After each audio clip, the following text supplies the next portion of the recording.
Greetings! Wang Automotive here, and today we're going to be talking about transmissions, gearboxes, whatever you like to call them.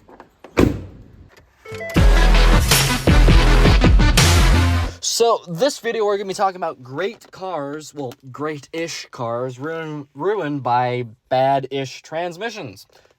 Yeah, you get the gist. It's cars that I'd actually own in some point in my lifetime. So, first one's going to be the Mark III Ford Focus from 2012 to 2019, at least in the United States. You can get yourself one of the better-looking and performing small compact American sedans, or subcompact, except it's European, and it sits on Ford's global C1 platform. Also shared with Volvo and Mazda, which means my sister's old 2014 Focus shares parts with cars like the 2008 Mazda 3, the 2013 Volvo C30, 2015 Lincoln MKC, or the 2017 Ford Transit Connect, and the 2019 Ford Escape. Yes, all of these horribly boring, kind of mundane cars are powered by basically the same engines or on the same frame, or, well, they're all related. These Focuses were powered by the 2-liter Duratec Inline 4, which is a Mazda engine, but the downside is Getrag, which you will see them more later on. They made a little thing called the DPS6 Power Shift Gearbox, which is a 6-speed dual clutch from hell. Literally, every year, every car, every power shift transmission will fail. It's flawed. It's a lemon. It's designed to break. It will destroy itself before 100,000 miles. This gearbox is shared with the Fiesta, and the only way to fix it is by getting a manual. There's recalls for this gearbox. There's lemon laws for this gearbox. There's a whole lawsuit over this gearbox. There's no way to fix it. It's just garbage. Get a manual. The manual Focuses will last over 300,000 miles. This thing won't make it to 80.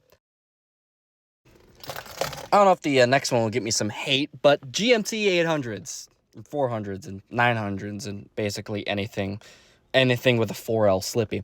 Now, every single one of these trucks on Marketplace has some sort of transmission issue. It's slipping, it's out, it's broken, it won't go into third, or whatever stuff like that. Now, it's a 4L 60, 80, or whatever number it is. It's not really, it's the 4L 60's fault. It's actually a good transmission when put in a small car.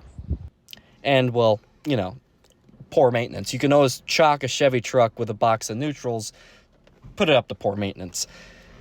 But as far as we know, when they're new, well, they're pretty good. The 4L 60, 80 are in 30-year-old trucks now, so it's pretty hard to find a good one in decent condition that's been maintained. And really, these things are in every truck on this platform. I'm talking Silverados, Tahoes, Burbs, Avalanches, Sierras, Yukons, Escalades. It's a whole lot, a whole box of slipping neutrals, basically. Because the 4L 60 was a transmission designed for a small car, but they threw it behind a V8 in a 4,500-pound pickup truck. Next, if we're going to talk about overloaded transmissions, we should definitely talk about the Chrysler A604. Now, this one you probably know pretty well. If you've ever owned one of those lifeless, weirdly very comfortable blobs you call the Chrysler minivans, yeah, those things could probably take whatever you throw at them.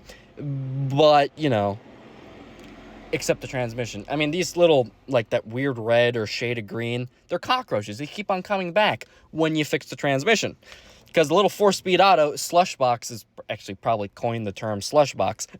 It's not a good transmission particularly when you put it in the van. I mean, it works fine behind a little 4-cylinder in a Plymouth Sundance, but behind a stumpy V6 and a bloaty, weighted minivan, it's going to go wrong. A604 is behind every front-wheel drive Chrysler product of the 90s and 2000s. And if you can find yourself going to transmission fixing school, you'll find yourself tearing down an A604, because it's probably what you're going to work on. And speaking of transmission fixing school, another popular pick is the ever-so-fun Jatco CVT. Yep, a single gearbox. One gearbox is credited with ruining the image of CVTs all around the world. And a little BeamNG stuff here. When the Hirochi Arata, which came out in a recent update, debuted with a CVT, everyone immediately switched it out and modded a automatic or a manual inside of it without knowing that most side-by-sides have CVTs. They work just fine in CVTs, but not when they're made by Jatco or, you know, putting a Nissan Quest behind a VQ or whatever. Now, CVTs aren't really anything new. They were invented as far back as 1879 by a fellow named Milton Reeves. Since then, CVTs are known as a highly efficient way to transfer power from your engine to your wheels. And basically, you know, pretty good. But Jatco came along with their range of front-wheel drive CVT gearboxes and threw them in every single Nissan and Suzuki to ever exist. Now, I can't bring myself to bash Jatco too harshly because they do make my transmission in my ever-so-beloved Jaguar X-Type, but still, we can blame Nissan anyway. They told their customers that the CVT will last the life of the CVT, which just so happens to be 80,000 miles. And this next one is actually a pretty good transmission, and which is attached to good cars that I have owned before, and I do like. Yep, we are talking about the 4T65, another GM transmission. It's behind cars like the Grand Prix GXP, the Pimpala SS, the LeSabre Ultra, all that jazz. That's right, back to the GM bandwagon. So the razzle-dazzle front-wheel drive LS4 Pontiac Grand Prix. And I'm being honest, the 4T65 could probably barely handle the naturally aspirated 3800 V6.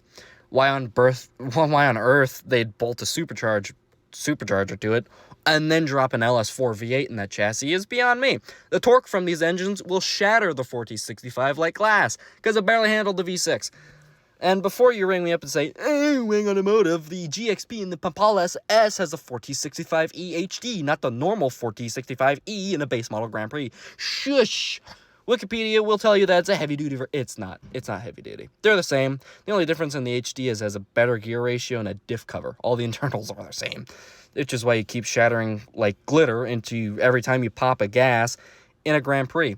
Pop the gas, transmission gone. Another case of GM stuffing a little transmission behind a big motor and expecting it to not grenade itself when you look at it funny. And if we're talking about little transmission, big motor, we're going to go back, round trip, right back to Getrag, or Getrag, what do you call it? It's a weird German company, I think. I don't know. But yes, Americans love Mustangs. It's the favorite two-door V8 muscle car that, you know, it's the only one left. Oh, it's the only one left. One problem, though, is they use a little piece of glass known as the MT82. And let me tell you, now, Getrag is responsible for this, and they're not really a bad transmission. They're just bad to put behind a 5-liter Coyote because they're not cut for the Coyote at all. I mean, hey, drop it behind an old 4.6 out of a Crown Vic, you'll be fine. Or, I don't know, like an old 302 from an old Explorer. Yeah, you'll be fine. But not a Coyote. In fact, the Dark Horse has a Tremec unit, and every Mustang should have that Tremec unit. But no, let's cheap out, put a Getrag behind there. Because, you know, that one won't grenade itself when you try to do anything muscle car related in your muscle car. Now, aside from not being tough enough, the MT82's other complaints is sloppy shifting and a poor feel, which is pretty important in a manual because that's kind of why you buy it. You know, the clunk, the feel, the manual control. The MT82 ruins it with a poorly mounted shifter and just being plain wiggly-jiggly when it ain't supposed to be. Now, this is fixable by replacing the MT82 with a Tremec T56, but that's so expensive. So deal with the Getrag MT82 at your own discretion, but still, buy a manual Mustang anyway. Save the manuals. They're better. And everyone in Europe drives manuals. Automatics is an American-only thing. Yippee America. But yeah. But if you did enjoy that video about transmissions, because I am trying to get into transmission repair, which it is a hole. It is a deep rabbit hole. Very, very deep rabbit hole. But yeah, if you do enjoy that video and want more videos, just let me know. Just subscribe. Just comment your thoughts, your ideas. What transmission do you despise? Like, you know, the ones in any Ram truck ever. Let me know.